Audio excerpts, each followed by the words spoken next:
Assalamualaikum warahmatullahi wabarakatuh. Perkenalkan, nama saya Vini Sylvia, NPM 1917-651010, Prodi S1 Ilmu Komputer, jurusan Ilmu Komputer Universitas Lampung. Pada video kali ini, kita akan membahas mengenai rangkaian sekuensial mata kuliah pengantar sistem digital. Pertama-tama, kita harus tahu terlebih dahulu apa itu rangkaian sekuensial. Jadi, rangkaian sekuensial adalah rangkaian logika yang kondisi outputnya dipengaruhi oleh inputannya, sehingga harus memiliki memori untuk menyimpan informasi. Ciri dari rangkaian ini itu adanya feedback dalam rangkaiannya. Selanjutnya, struktur utama dalam rangkaian sekuensial itu ada 4, yaitu flip-flop, counter, register, dan memori. Yang pertama, flip-flop.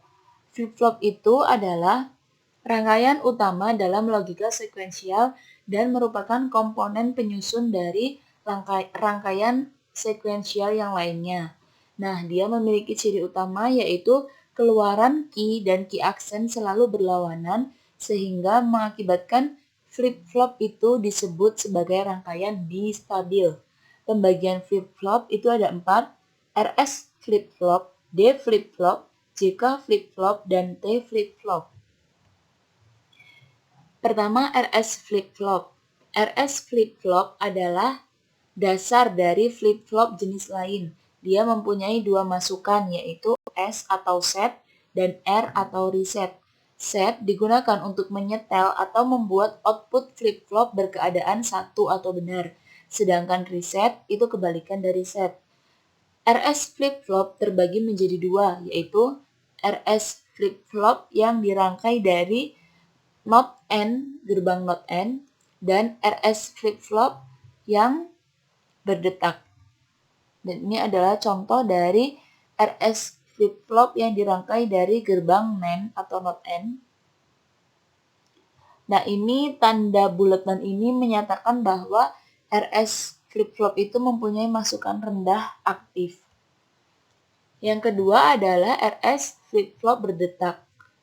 Nah, dengan adanya detak itu akan membuat RS flip-flop bekerja lebih sinkron. Untuk flip-flop yang kedua adalah D flip-flop. Sebuah masalah yang terjadi pada flip-flop RS adalah di mana keadaan R sama dengan 1 dan S sama dengan 1. Itu sangat perlu dan harus dihindarkan. Nah, satu-satunya cara untuk mengatasinya yaitu dengan mengizinkan hanya sebuah input saja di mana D flip-flop mampu mengatasi masalah tersebut. Flip-flop yang ketiga adalah JK flip-flop. Dia mempunyai masukan J dan K. Flip-flop ini dipicu oleh suatu pinggiran pulsa clock positif atau negatif. Flip-flop JK merupakan rangkaian dasar untuk menyusun sebuah pencacah dan dibangun dari rangkaian dasar RS flip-flop dengan menambahkan 2 gerbang N pada masukan R dan S serta dilengkapi dengan rangkaian diferensiator pembentuk denyut pulsa clock. Flip-flop yang keempat adalah T flip-flop. Nama ini diambil dari sifatnya yang selalu berubah keadaan setiap ada sinyal pemicu atau trigger pada masukannya.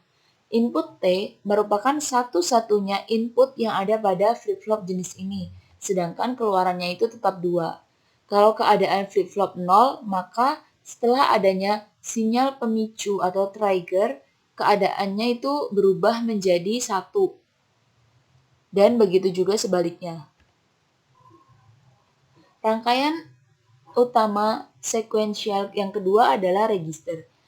Register adalah himpunan dari sejumlah sel yang masing-masing selnya itu terdiri dari sebuah flip-flop. Tiap sel dapat menyimpan data sebanyak 1 bit.